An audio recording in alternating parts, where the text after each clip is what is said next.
Hi guys, my name is Sarah. I'm the Real Simple Mama, and I have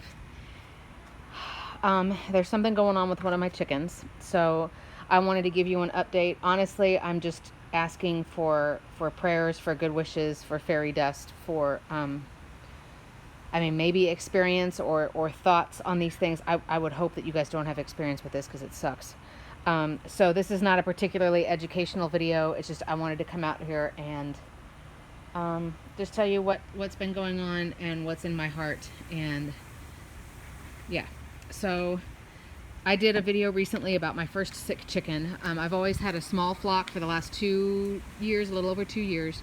I've never really dealt with a chicken being injured, except for one of my Easter eggers was given to me and had bumblefoot on both feet. I've done videos about that if you're interested, but other than that, we haven't had any illnesses, we haven't had any injuries. And of course, because nature loves symbolism, there's a storm brewing right now, so there's going to be some wind and some random stuff falling on my head. But anyway, but other than that, we haven't had any problems. I will say some good news if you guys have been following my video called My First Sick Chicken. She did have her second doxycycline injection today, and other than her going through egg withdrawal, which is just like, you know, a woman with her menstrual cycle, or just anybody, your body kind of does weird stuff when you're under stress for a while. And a chicken doesn't have to lay an egg every day. So her body has kind of been like, hey, you grabbed me last week and made me go to the doctor and get examined and get a shot, and then you made it happen again today. So my body is kind of going into bare minimum survival mode. So I haven't gotten an egg from Blue in a week. But other than that, she's acting better. She's been eating and drinking. Her color and everything looks good. She's accepted in the flock just fine. So she is doing okay. I'm no longer worried about Blue. You know, $180 later. But Blue is okay. We think it was just an infection. It wasn't worms. It wasn't, I don't even know how you pronounce it, Kosi. It wasn't anything like that. So we think whatever it was, I was very proactive. We caught her early. She's fine. She's been fine for about 5 days. Nothing exciting to report, which is great, right? So we're going to talk about my other Easter egger, or Americana. I think she's an Easter egger, but I don't know. Her name is Flopsy. And this chicken, if you haven't been following me, she's the bottom of the pecking order. So she's 5 out of 5. And I'm not going to get super close to her because she's very scared. And, you know, she got grabbed and taken to the vet today. So she's super like, what do you want, lady? Before I got her last September, so I've had her not quite a year. Before I got her last September, she lived on acreage. And so she didn't really have any direct contact with people on a regular basis. She was just kind of like a feral, you know, wild bird. And now she's been in a lot more, you know, close contact with me. But I normally, you know, I don't grab her. I don't try to pet her. I just kind of respect that she's a pretty wild chicken. She's bottom of the pecking order, but she's a pretty good layer. Oh, you guys are going to get to see what she's doing here. So this is going to sort of be the part 1 of 2, I guess. So I'm trying to teach you and give you a little bit of experience on what I'm going through, but I don't necessarily have any answers. I'm just going to tell you what I've been dealing with. So today is, what is today? Today is Tuesday. She's panting, but she's not hot. It's like not even 80 degrees out here. She's just very nervous. So don't worry, she's not overheating. She's okay. So yesterday morning, you know, I've been coming out, you know, I hang out with my chickens every day anyway, just because I like to. They have their new run, so I come out in the morning and let them out of this coop area. They have a gate back there that you can barely see. It's right there. And then they get this whole, there's a big gated area right here, like that's the other end of their property. And so I let them out. I check food and water. I clean poop. You know, I just look and make sure everybody's eating, drinking, pooping, you know, like just like a little roll call. Everyone's doing chicken stuff. Okay, cool. And yesterday, Flopsy was already down on the floor. Now, their roosts are a good 7-8 feet off the ground. They're basically up in there, and my other girls are going to bed. So they're already going up there. And Flopsy was down on the ground. And she doesn't like being super close to me. So, you know, I go over and I let them out going around that way. And then I come in here to do all my, like, chicken chores and cleaning and stuff. And she was, like, flopping around on the ground. Now, her name is Flopsy because she has a floppy comb that, like, kind of flops over on her face, kind of like she's brushed her bangs over to the side. And my daughter had an obsession with Beatrix Potter stuff. So, you know, Flopsy was one of Peter Rabbit's sisters. Anyway, so, but she was flopping around on the ground. And I looked at her, and her toes, both of her feet had her toes curled under her like that. And then, like, almost like her muscles were like going through atrophy, and she couldn't stand flat on her feet like a chicken normally would. She was trying to walk like this, and she had her wings out. She was hobbling around, and she like was trying to get away from me, but she couldn't walk. So we set up the quarantine pen because I was like, I am not messing around with any of this stuff. I do not know what is going on. I started to think, I've already examined all of the plants that are back in this run because we just gave them the run like a week ago. Is there a chance that she got into something and she ate something? Like, what the hell is going on? Because now I've got 2 sick chickens, but the second one is not showing the same symptoms as the first one. So, I don't know. Like, in over 2 years, I've never had a sick bird, and now in the space of 6 days, I've gotten 2, but they're not exhibiting the same symptoms. What is going on? Other than both of them stop laying eggs. Other than that, like, it's completely different. So I said, you know what? I'm not messing around with this. Like, I have to at least try. And I know people have different mentalities because, our chickens they're not necessarily like your pet dog or like your child. I know that there are outside pets. I know that eggs are not expensive. I can vouch, out of all 5 of my chickens, I paid a total for $2. I got 4 of them for free from somebody who was moving and needed to relocate their birds. And then I got one as a chick, and she was $2.22. So I know some people are kind of like, hey, my birds don't cost me a lot of money. They don't save me a lot of money, so I'm not going to spend a lot of money on them. I'm not that person. We definitely have a small budget. We're 4 people on 1 teacher salary, but I can't just let a bird suffer when I know in my heart that she's got something going on. I can't just ignore her and be like, hey, here's some food, good luck, I'll see you tomorrow. So I called the vet and had to leave a message, but I left a message with the secretary to basically say, hey, I'm sorry, that tarp is scaring her. Something that's going on with this other bird, but it's not the same thing as what's going on with the first bird. And I asked on my chicken forums on Facebook. I have a San Antonio backyard chicken group, and they're amazing, and they know all kinds of stuff. Some of them have, tens or hundreds of birds, and they vaccinate them, and they know all about vitamins and everything.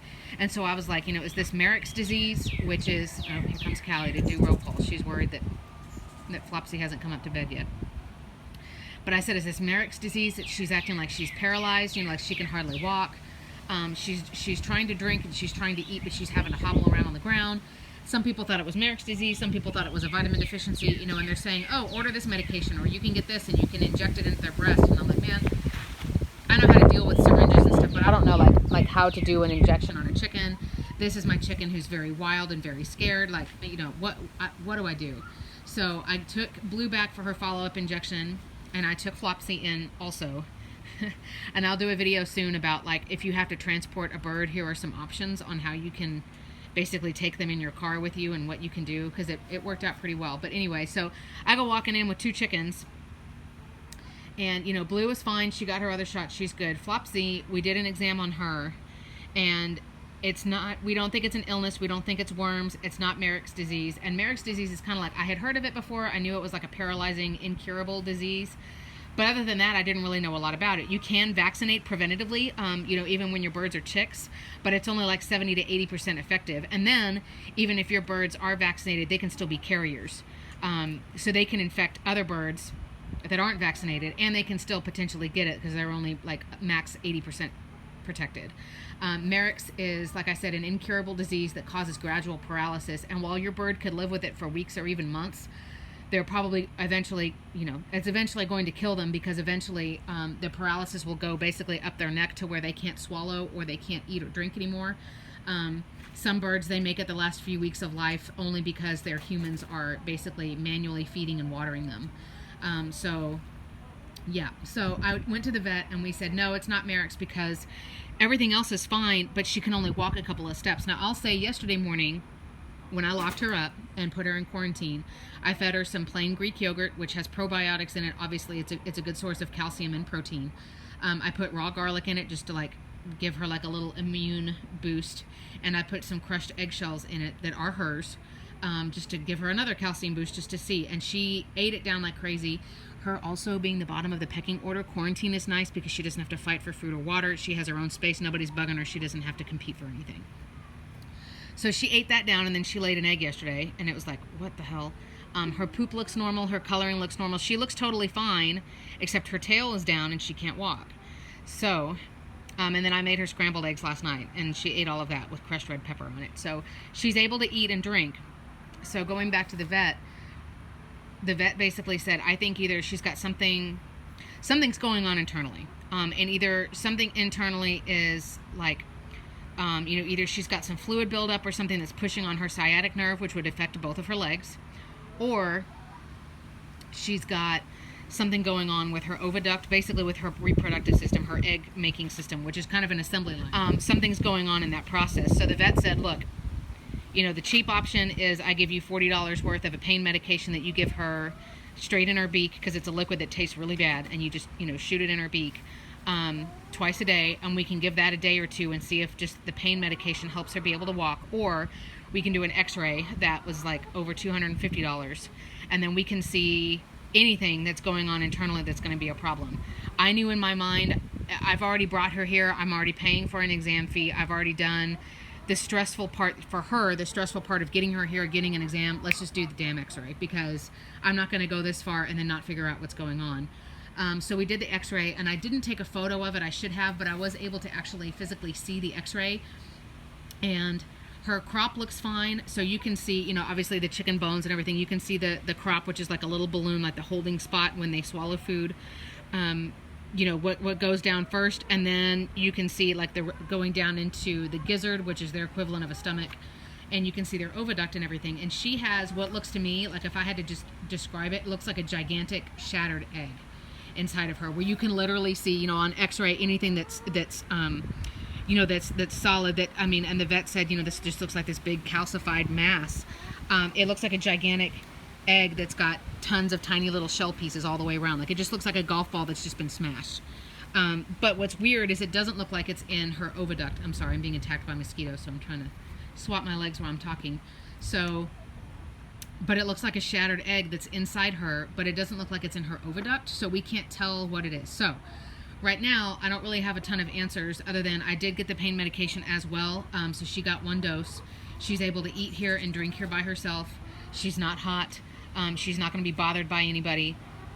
And so I'm going to get results from the avian radiologist, who obviously is an expert at looking at bird x-rays. I'm going to get a report from them first thing in the morning about, yes, this is definitely what this is. So, and what you're seeing her do is about all she can do. She can stand up almost straight, and I don't want to stress her out anymore. She can stand up almost straight, and she can walk a couple of steps. Her toes are not really curled under her anymore, so her feet are flat like normal, but she can only go a few steps, and that's it. Her tail has been bobbing a lot. Her cloaca, or like her vent, you know, the back of her, looks like she may be trying to strain and push something out, so we don't know if she's got something going on where an egg broke inside of her. So I don't know. I don't really know a lot of answers. I just wanted to give, I don't know, I wanted to come out here and do a video to see if anybody out in the interwebs has answers, has thoughts, and if nothing else, just to get some prayers for her, because I'm really worried about this little bird. So for the 2 of them today, you know, we dropped another $450, which, you know, I'm going to have to pay back gradually, but I'll get it done, because I was there, and I feel really bad, you know, spending this much money on these chickens, but I can't take her in and be like, oh, well, that sucks, Flopsy, you know, you drew the short end of a stick, like, oh man, that's too bad, let's go back home, and, you know, you can just live in agony for the rest of your days. So that's what's going on at this point. So she's going to get to sleep in there by herself, and tomorrow morning I will have some answers. But I did want to do this video tonight just to see if anybody has had any experience like this. I've been updating everybody on the chicken forums, and they're like, man, you know, let us know. And this is like people who are experts who have had chickens for 10, 20 years. And they're like, man, you know, we want to see the x-ray. We want to know what they say in the morning, because, yeah, I mean, you know, we're always, I don't want my bird to suffer at the expense of, oh, well, that was really fascinating, and I got to learn something, and oh, sorry, you died. But hopefully we're all teaching each other. So I'm going to see what's going on tomorrow. If it is an egg that is shattered inside of her, I know that there's an egg extraction surgery that basically you go in through the cloaca or through the vent, and you try to, you know, extract the egg, basically. But if it is something that's that badly shattered, I mean, I can imagine that it would be successful. So I don't know if they would just recommend putting her down, or if we would just put her on pain meds, or do something that's not a diuretic, but maybe just something that, like, you know, helps her contract it out. Like, I don't know. So I'm not 100% sure on what the diagnosis is, and then I'm not 100% sure on what we would do, what the treatment would be. But she's on Medicam, is the pain medication. It's a liquid that's done by weight twice a day to help with pain. It can be used for birds. It can be used for dogs.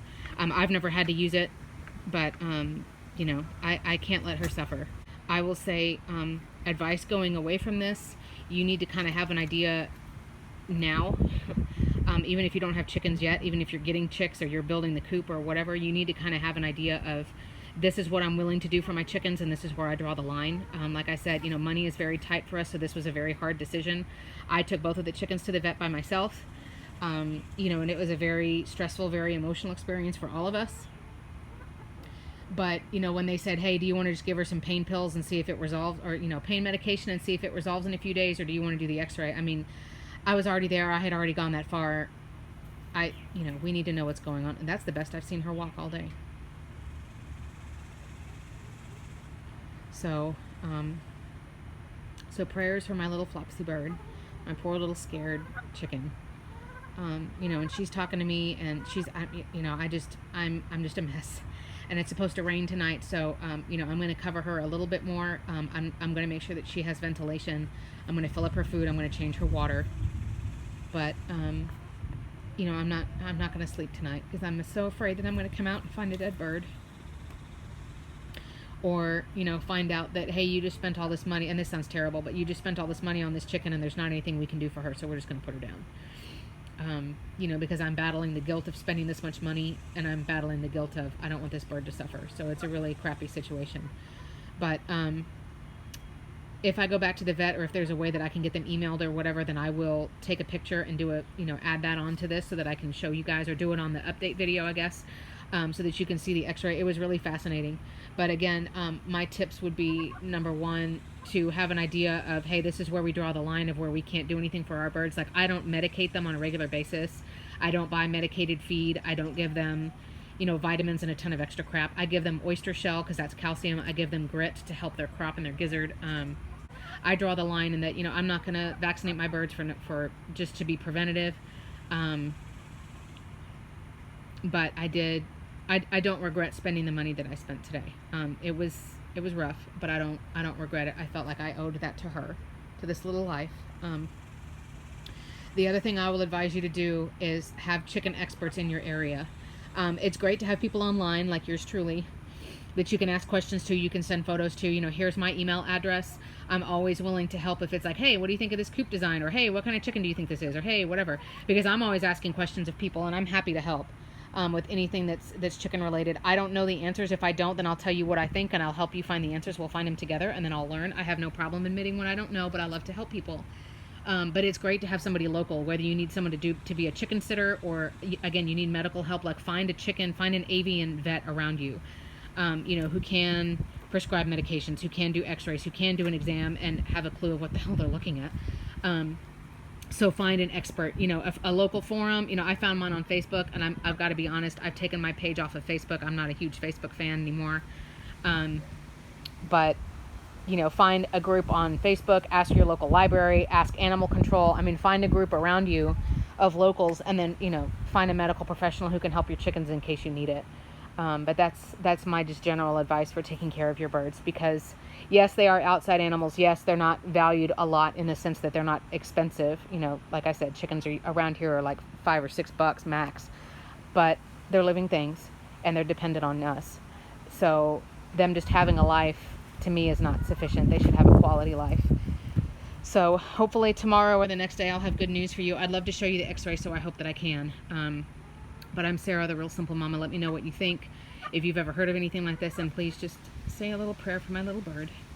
But I'll have an update soon. Thank you guys for all of your love, for your suggestions, and hopefully I'll have good news for you in the next couple of days.